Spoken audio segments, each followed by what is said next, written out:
Selamat datang di channel YouTube Borin Vlog. Di kesempatan ini saya akan mengulas mengenai legenda asal-usul Gunung Kerinci dan juga terkait dengan misteri serta mitos yang ada di Gunung Kerinci. Bagaimana kisah legenda asal-usul misteri dan mitos Gunung Kerinci ini? Silakan disimak berikut ini. Gunung Kerinci adalah gunung tertinggi di Pulau Sumatera dan gunung berapi tertinggi di Indonesia dan juga di Asia Tenggara. Gunung Kerinci terletak di perbatasan Kabupaten Kerinci Jambi dan juga Kabupaten Solok Selatan di Sumatera Barat, di pegunungan Bukit Barisan dengan ketinggian 3.805 meter di atas permukaan laut. Gunung Kerinci ini juga menjadi batas antara wilayah suku Kerinci dengan etnis Minangkabau yang dikelilingi hutan lebat Taman Nasional Kerinci Seblat yang merupakan habitat dari harimau Sumatera dan juga badak Sumatera. Selain itu, dari puncak Gunung Kerinci dapat terlihat pemandangan luar biasa termasuk kota Jambi, kota Padang, kota Bengkulu, dan juga Samudra Hindia. Adapun terkait dengan asal-usul Gunung Kerinci, banyak dikisahkan oleh masyarakat setempat berdasarkan kisah legenda berikut ini. Dikisahkan bahwa dahulu kala ada seorang raja dan melahirkan seorang putri yang bernama Putri Kerinci. Diceritakan bahwa Putri Kerinci hilang dan tidak ditemukan oleh sang raja dan juga oleh para pengikut raja tersebut. Setelah bertahun-tahun menghilang, suatu ketika sang raja pun bermimpi, dan dalam mimpinya tersebut ia bertemu dengan Putri Kerinci. Dalam mimpinya tersebut, sang raja dijelaskan oleh Putri Kerinci bahwasanya Putri Kerinci sudah berubah menjadi sesosok harimau dan kini menjaga gunung dari datangnya musuh. Hingga saat ini, masyarakat meyakini bahwa gunung tersebut dijaga oleh harimau Kerinci yang merupakan jelmaan dari Putri Kerinci. Hal tersebut juga yang membuat gunung tersebut kemudian dinamai dengan nama Gunung Kerinci. Lalu, masih terkait dengan asal-usul penamaan Kerinci, ada juga kisah lainnya yang menceritakan bahwa nama Kerinci berasal dari bahasa Tamil India, yaitu Kurinci atau Kurinji, yang merupakan nama bunga yang khas dan tumbuh di daerah pegunungan India Selatan, tepatnya di wilayah Sri Lanka. Bahasa Tamil yang dikenal sebagai bahasa resmi dari Sri Lanka jika ditarik ke belakang berasal dari suku Tamil yang merupakan kelompok etnis dari bangsa Drapida di Asia Selatan yang kemudian menyebar ke seluruh dunia. Kembali ke asal-usul nama Kerinci, ada juga candaan bahwa nama tersebut muncul dari gabungan kata kering dan juga cair akibat iklim cuaca yang tidak menentu di sekitar Gunung Kerinci. Lalu ada juga yang menyebut kata Kerinci berasal dari Cici yang berarti anak kunci. Dalam riwayat Tiang Bungkuk Pandukorajo yang berasal dari Cina, kunci ini disebut sebagai pembuka rahasia Kerinci. Sayangnya, anak kunci dikatakan telah hilang, tepatnya di daerah sekitar danau. Terlepas dari berbagai versi asal-usul nama Kerinci berdasarkan kisah legenda dan juga cerita rakyat, keindahan Gunung Kerinci memang kerap menjadi daya tarik bagi penikmat alam dan juga para pendaki. Dan di sisi lain, memang banyak sekali mitos yang terkait dengan Gunung Kerinci ini. Dan berikut adalah sejumlah mitos dan misteri Gunung Kerinci. Mitos pertama yang ada di Gunung Kerinci adalah legenda Uhang Pandak, atau dikenal juga dengan nama orang Bunian, yang diyakini sebagai penunggu Gunung Kerinci.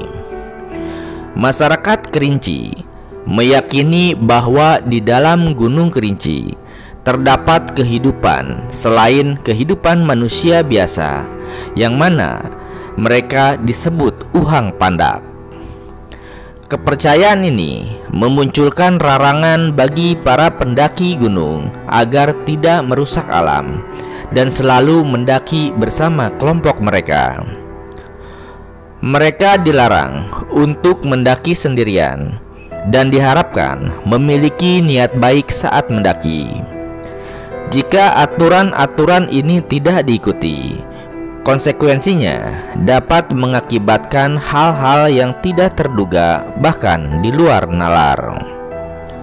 Berdasarkan cerita yang beredar, Uhang Pandak diyakini memiliki kemampuan supranatural dan seringkali berada di dalam keadaan gaib, sehingga hanya dapat dilihat oleh orang-orang tertentu saja. Namun, mereka kadang-kadang dapat menampakkan diri dan hidup dengan manusia tanpa disadari keberadaannya. Uhang Pandak hidup dalam dimensi yang berbeda dengan manusia dan hanya dapat terlihat ketika mereka telah memilih untuk menampakkan diri. Saat menampakkan diri, mereka memiliki penampilan yang menyerupai manusia dengan kecantikan atau kegantengan yang luar biasa. Sebagian masyarakat meyakini bahwa mereka tinggal di pedalaman hutan atau pegunungan yang jauh dari pemukiman manusia.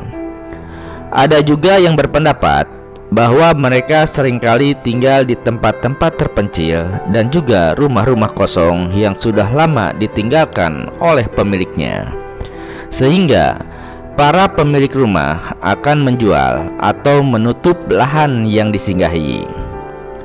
Uhang Pandak dicirikan sebagai manusia berkaki terbalik yang diyakini jika seorang pendaki melihat sesosok tersebut, pendaki tersebut dalam pantauan Uhang Pandak. Karena pendaki yang tidak bisa menjaga sopan santun dalam lisan maupun perilaku akan dikategorikan sebagai target Uhang Pandak. Uhang Pandak dapat dianggap sebagai makhluk penjaga atau penunggu Gunung Kerinci. Mereka memiliki tubuh yang gemuk dengan tangan yang panjang, mata yang berwarna merah terang, dan tubuh yang ditutupi oleh bulu berwarna abu-abu. Makhluk berukuran sekitar 80 cm ini memiliki kemampuan untuk mendeteksi keberadaan orang di sekitarnya, sehingga mereka cenderung berlari menjauh ketika bertemu orang lain. Mereka tinggal di dalam hutan, namun bukan merupakan spesies orangutan atau primata. Kemudian, ada juga mitos naga raksasa di Gunung Kerinci.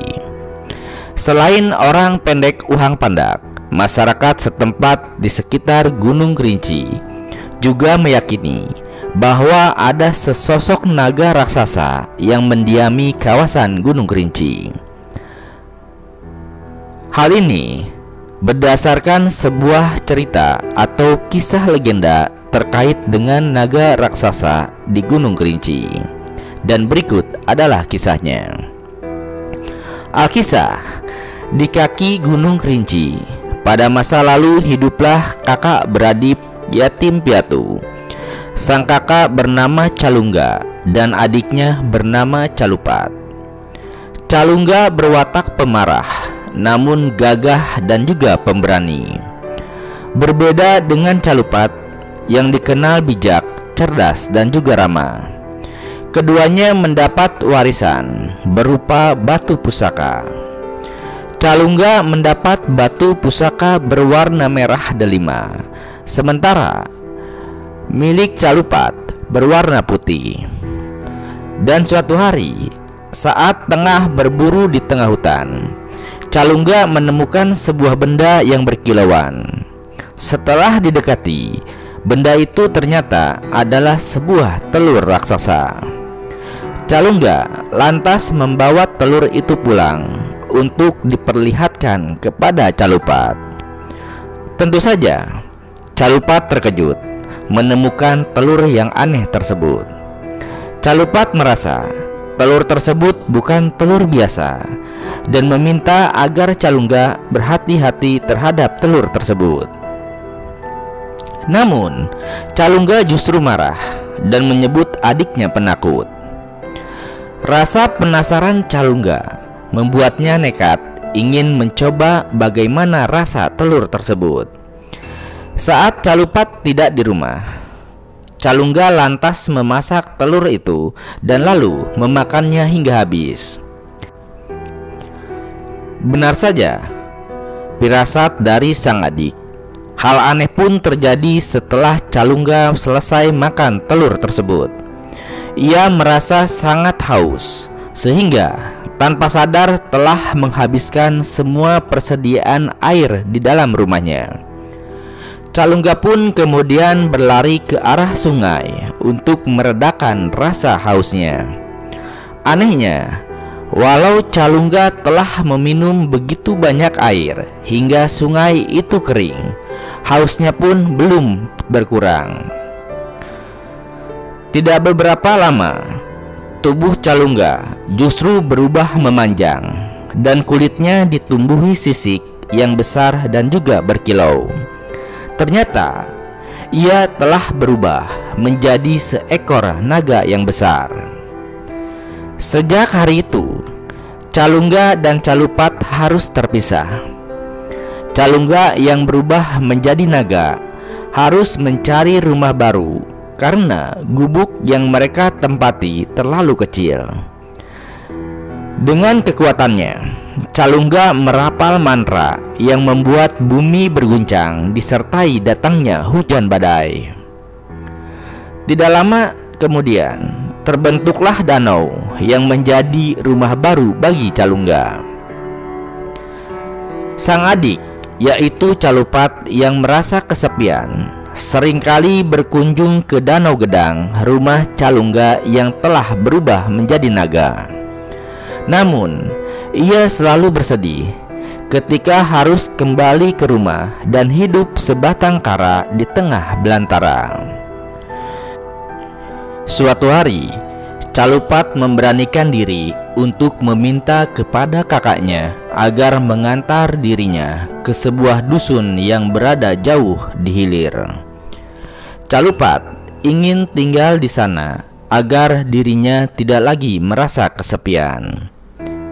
Calungga yang iba dengan kondisi adiknya tersebut kemudian menyanggupinya.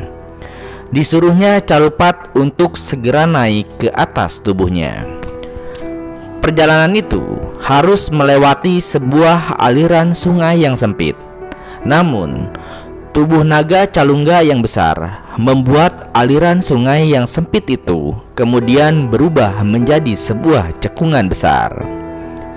Setelah sampai di dekat tempat tujuan, Calungga dan Calupat pun berpisah. Calungga meninggalkan adiknya dan pergi menghilang entah kemana. Sementara cekungan besar yang mereka lewati kemudian terisi air dan berubah menjadi sebuah danau. Danau tersebut sekarang dikenal sebagai Danau Kerinci. Masih terkait dengan mitos dari Gunung Kerinci, ada juga mitos mengenai hantu gendong. Keberadaan makhluk ini katanya selalu menyusahkan para pendaki tiap kali turun dari Gunung Kerinci. Hal ini karena hantu gendong akan menaiki tas yang dibawa pendaki hingga terasa berat. Keberadaan makhluk tak kasat mata ini diyakini nyata karena beberapa pendaki mengatakan jika mereka merasa tas yang dibawa terasa sangat berat, padahal beban di dalamnya tergolong ringan atau tidak ada sama sekali. Apabila sudah digendongi makhluk ini, para pendaki harus meminta maaf kepada hantu gendong dengan alasan tidak dapat mengantarnya keluar.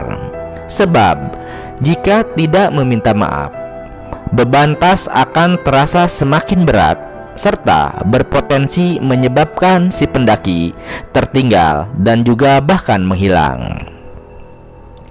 Kemudian ada juga misteri pohon bolong.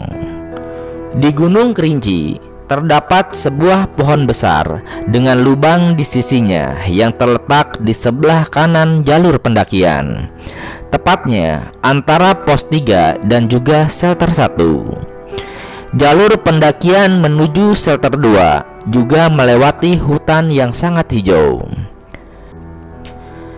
Saat sampai di pos 3, para pendaki diharuskan terus berjalan dan tidak boleh berhenti, baik untuk makan, berfoto, atau bahkan ke toilet saat melihat pohon bolong.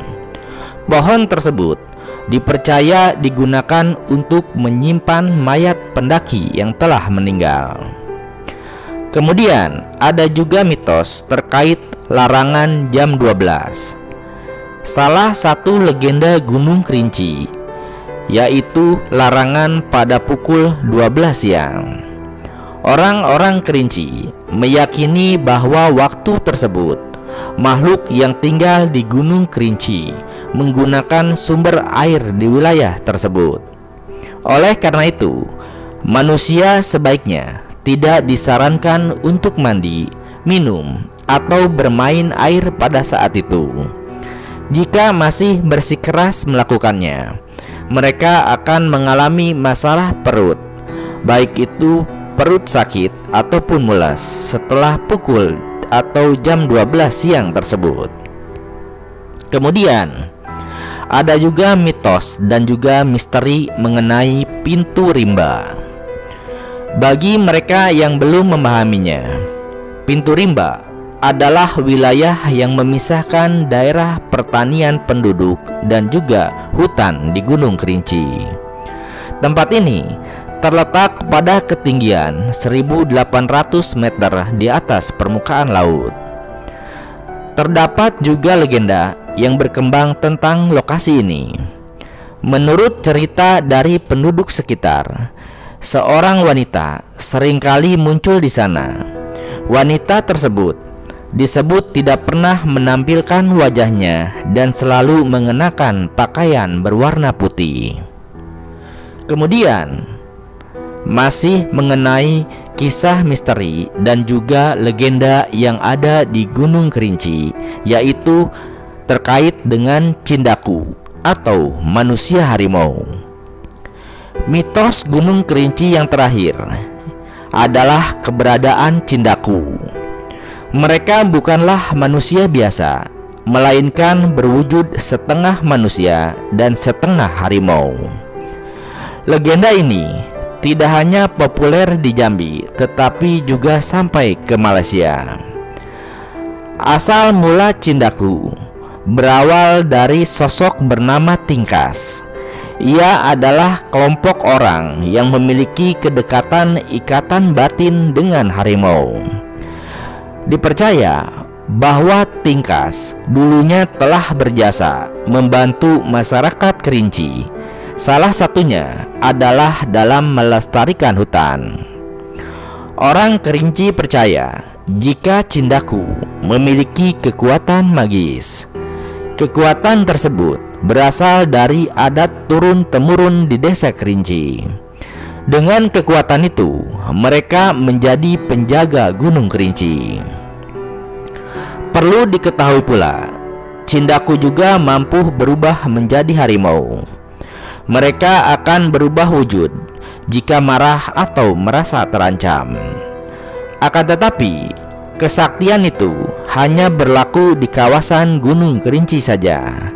Selain itu, tidak semua orang Kerinci, termasuk Cindaku, tidak hanya dikenal dengan mitos-mitosnya. Gunung Kerinci juga dikelilingi oleh keeksotisan alam yang sangat memukau.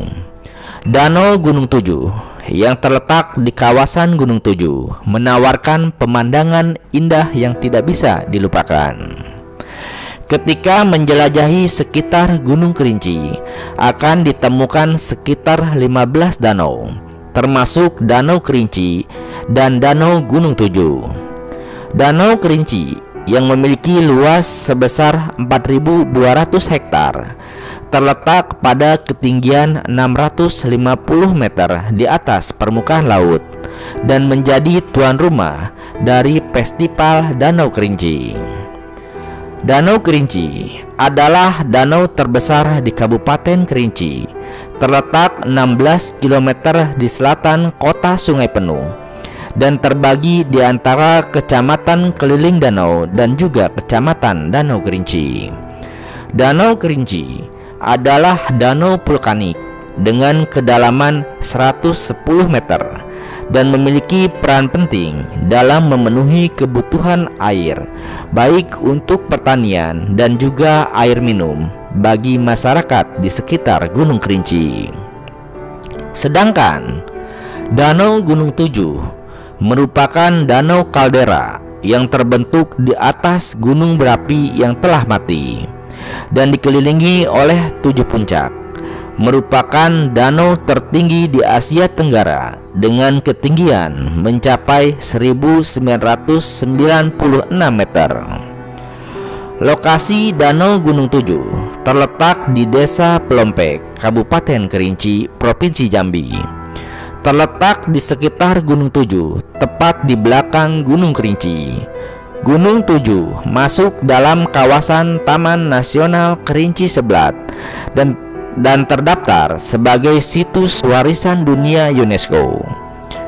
Danau Gunung Tujuh memiliki 7 puncak gunung yang mengelilingi keberadaannya dan menjadi tempat wisata yang menawarkan keindahan alam yang sangat mempesona. Ya, Gunung Kerinci mungkin lebih terkenal sebagai tujuan pendakian karena merupakan gunung aktif tertinggi di Indonesia. Namun, Danau Gunung Tujuh juga menawarkan pilihan wisata yang sangat menarik, baik bagi para pengunjung, para pendaki, ataupun wisatawan yang ingin menikmati keindahan alam di Kabupaten Kerinci. Danau Gunung Tujuh mempunyai panorama alam yang indah dan akses yang lebih mudah dibandingkan dengan Gunung Kerinci ataupun Danau Kerinci. Danau ini adalah salah satu danau tertinggi di Indonesia dan juga tertinggi di Asia Tenggara. Danau ini merupakan yang kedua tertinggi di Indonesia setelah 13 danau kecil di Gunung Talamau, Sumatera Barat. Air di danau sangat dingin pada pagi hari karena ketinggiannya yang hampir mencapai 2 km di atas permukaan laut. Namun, mandi di air dingin menjadi tantangan khususnya bagi para pendaki yang ingin menikmati air di danau ini. Selain keindahan alamnya, faktanya Gunung Kerinci juga banyak ditumbuhi flora langka seperti tumbuhan raksasa, yaitu bunga Rafflesia alnordi, dan juga suweg raksasa Amorphohalus titanum. Kemudian dihuni juga oleh banyak binatang khas Sumatera seperti gajah Sumatera, badak Sumatera, harimau Sumatera, beruang madu, macan tutul, kecuali orangutan. Berbagai primata seperti siamang, gibbon, monyet ekor panjang juga ada di Gunung Kerinci. Selain itu, juga terdapat 140 jenis burung. Adapun untuk pendakian ke puncak Gunung Kerinci, dapat ditempuh melalui darat dari kota Jambi menuju kota Sungai Penuh melalui Bangko, atau jalur udara dari Bandara Sultan Taha menuju Bandar Udara Depati Parbo di Kabupaten Kerinci, Jambi. Dapat juga ditempuh dari Padang, Lubuk Linggau, dan juga Bengkulu. Dengan pesawat terbang dapat mendarat di kota Jambi atau kota Padang. Keindahan panorama yang masih alami dengan kekayaan flora dan fauna dapat ditemui mulai dari dataran rendah hingga puncak Gunung Kerinci. Tidak hanya untuk dinikmati, tetapi sangat baik untuk melakukan penelitian dan juga pendidikan. Pendakian ke puncak Gunung Kerinci akan memakan waktu kurang lebih 2 hari 2 malam atau 2 hari 1 malam, dimulai dari jalur pendakian Kresik Tuwo yang ada di Kabupaten Kerinci. Nah, itulah sekilas mengenai Gunung Kerinci, baik terkait dengan legenda, khususnya asal mula kenapa dinamakan Kerinci, juga mengenai berbagai mitos dan misteri serta keindahan alam yang ada di Gunung Kerinci. Terima kasih sudah menyimak di channel YouTube Borin Vlog. Di channel ini Anda juga bisa menyimak berbagai kisah terkait dengan legenda asal-usul dan misteri dari berbagai gunung lainnya, baik yang ada di Pulau Sumatera ataupun wilayah lainnya di Indonesia. Terima kasih dan sampai jumpa di cerita lainnya.